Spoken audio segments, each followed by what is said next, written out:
Hi, ഞാൻ doctor Jansha, MES medical college cardiology വിഭാഗത്തിൽ interventional കാർഡിയോളജിസ്റ്റായി പ്രവർത്തനം അനുഷ്ഠിക്കുന്നു.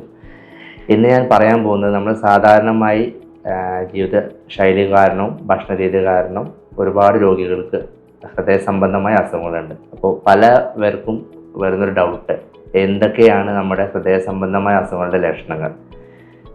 ചിലവർക്ക് നെഞ്ചിൽ വേദന വരുമ്പോഴത്തേക്കും അവർക്ക് ടെൻഷനായിട്ട് നമ്മൾ പലരും ഓടിയെത്താറുണ്ട്. ഇത് ഹൃദയത്തിൻ്റെ വേദനയാണോ അതോ വേറെ എന്തെങ്കിലും ബുദ്ധിമുട്ടാണോ എന്ന് അറിയാൻ വേണ്ടി. അപ്പോൾ ഞാൻ ചെറിയൊരു ടിപ്പ് തരികയാണ്, എന്തൊക്കെയാണ് ശ്രദ്ധിക്കേണ്ടത് എന്നുള്ള കാര്യം. അപ്പോൾ ഈ ഹൃദയത്തിൻ്റെ വേദന എന്ന് പറയുന്നത് നോർമലായിട്ട് വെറുതെ ഇരിക്കുമ്പോഴും വരാം, ഭാരമുള്ള ജോലികളും ചെയ്യുമ്പോഴും വരാം. അപ്പോൾ വെറുതെ ഇരിക്കുമ്പോൾ മാത്രം ഉണ്ടാവുക, ഭാരമുള്ള ജോലികൾ ചെയ്യുമ്പോൾ വേദന വരാണ്ടിരിക്കുകയാണെങ്കിൽ മിക്കവാറും അത് ഹൃദയ സംബന്ധമായ ബുദ്ധിമുട്ടാവില്ല. ഹൃദയ സംബന്ധമായ ബുദ്ധിമുട്ട് ഉണ്ടാകുമ്പോൾ സമയത്ത് വെറുതെ ഇരിക്കുമ്പോൾ വരുന്ന വേദന ഭാരമുള്ള ജോലി ചെയ്യുമ്പോൾ അല്ലെങ്കിൽ നമ്മൾ സ്റ്റെപ്പ് കയറുക, കയറ്റം കയറുക, ആ സമയത്ത് ആ വേദന ഒന്നുകൂടി തീവ്രമാവും.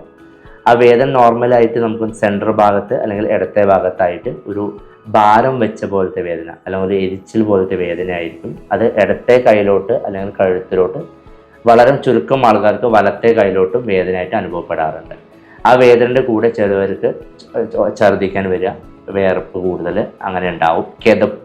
കിതപ്പ് എന്ന് പറഞ്ഞാൽ ശ്വാസം തിങ്ങുന്ന പോലത്തെ ഒരു ഫീലിംഗ് അതുണ്ടാവും. ഉടനെ തന്നെ റെസ്റ്റ് എടുത്തു കഴിഞ്ഞാൽ ഒരു 5-10 മിനിറ്റ് റെസ്റ്റ് എടുത്തു കഴിഞ്ഞാൽ ആ വേദന കിതപ്പും കുറയുകയും പിന്നീട് നമ്മൾ വീണ്ടും നടക്കാൻ ശ്രമിച്ചു കഴിഞ്ഞാൽ വീണ്ടും അത് ഉണ്ടാവുകയും ചെയ്യും. ഇങ്ങനത്തെ ഒരു ലക്ഷണം കണ്ടു കഴിഞ്ഞാൽ മിക്കവാറും കേസുകളിൽ അത് ഹൃദയ സംബന്ധമായിട്ടുള്ള അസുഖത്തിൻ്റെ ലക്ഷണമാണ്. അങ്ങനത്തെ രോഗികൾ വേഗം അടുത്ത ഹോസ്പിറ്റലുകൾ അല്ലെങ്കിൽ ക്ലിനിക്കുകളിൽ പോയിട്ട് ECG, ബേസിക് ആയിട്ടുള്ള ടെസ്റ്റുകൾ, കൊളസ്ട്രോൾ ചെക്ക് ചെയ്യുക, ECG ചെക്ക് ചെയ്യുക. ചില ലാബുകളിൽ ഇപ്പോൾ നമുക്ക് അറ്റാക്ക് ഉണ്ടായിരിക്കണമെന്ന് അറിയാനുള്ള ബ്ലഡ് ടെസ്റ്റുകളുണ്ട്, അത് ചെയ്ത് നോക്കുന്നത് വളരെ ഉചിതമായിരിക്കും. ഇനി ഇതിലൊന്നും മാറ്റം കണ്ടിട്ടില്ലെങ്കിൽ അവർക്ക് എക്കോ TMT സ്ക്രീനിങ് കൂടി ചെയ്ത് കഴിഞ്ഞാൽ ഒരുവിധം ഒരു 90% ആളുകളിലും ഹൃദയ സംബന്ധമായിട്ട് അസുഖങ്ങൾ റൂൾ ഔട്ട് ചെയ്യാൻ കഴിയും. അപ്പോൾ ഇക്കാര്യങ്ങൾ നമ്മൾ ശ്രദ്ധിച്ച് മുന്നോട്ട് പോവുകയാണെങ്കിൽ നമ്മുടെ ഒരുവിധം ആളുകളിൽ ഹൃദയാഘാതത്തിൻ്റെ റിസ്ക് കുറയ്ക്കാനും ഹൃദയാഘാതം കാരണം ഉണ്ടാകുന്ന മരണങ്ങൾ ഒഴിവാക്കാനും കഴിയും. Thank you.